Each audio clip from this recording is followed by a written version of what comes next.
We were promised compassionate conservatism, and all we got was Katrina and wiretaps.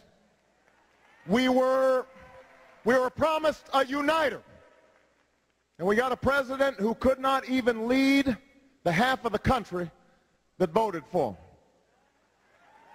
We were promised a more ethical and more efficient government, and instead we have a town called Washington that is more corrupt and more wasteful than it was before.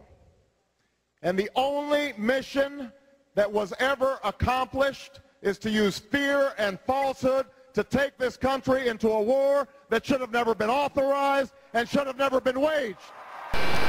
In my presentation, I'm going to be exploring just how politicians use literary devices to get their advantage in their speeches. Remember, a politician's primary objective is to get the crowd on their side. These speeches are all about persuasion, which is administered in both clever ways and ways that are cringingly obvious. The question I asked myself was, how do politicians use rhetoric to their advantage, and which forms of rhetoric are the most common? To investigate the topic, I had to find some sort of competition in which different politicians were running for some kind of political office. Of course, the 2008 election came to mind, and that's what I'll be focusing on throughout the video. First, a quick background on the 2008 election. There were two main candidates vying for the position of President of the United States: Barack Obama of the Democratic Party and John McCain of the Republican Party. Each of them had a vice presidential running mate, and I analyzed some of their speeches too. The Democratic Party did what was to be expected.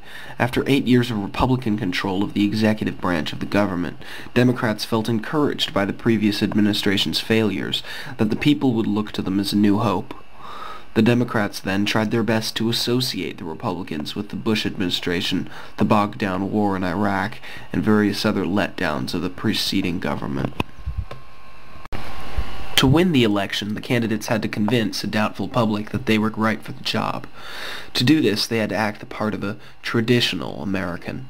This traditional appeal was used in often conjunction with emotional appeal to further the illusion of being a common man. Here's some examples. That's what you do when you're raised by a single mom who worked, went to school, and raised 2 kids of her own. That's how you come to believe to the very core of your being that work is more than a paycheck. It's dignity. It's respect.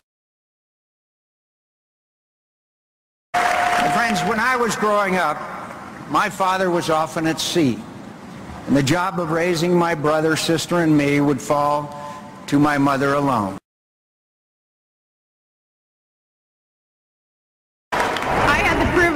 Of living most of my life in a small town. I was just your average hockey mom and signed up for the PTA.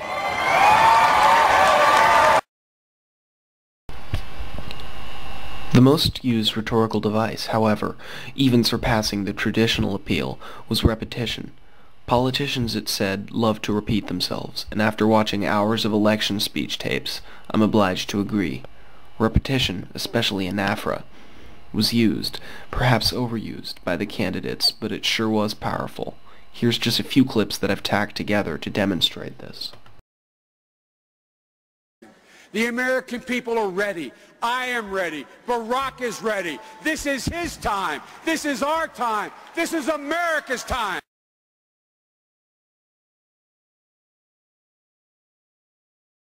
Fight with me. Fight with me.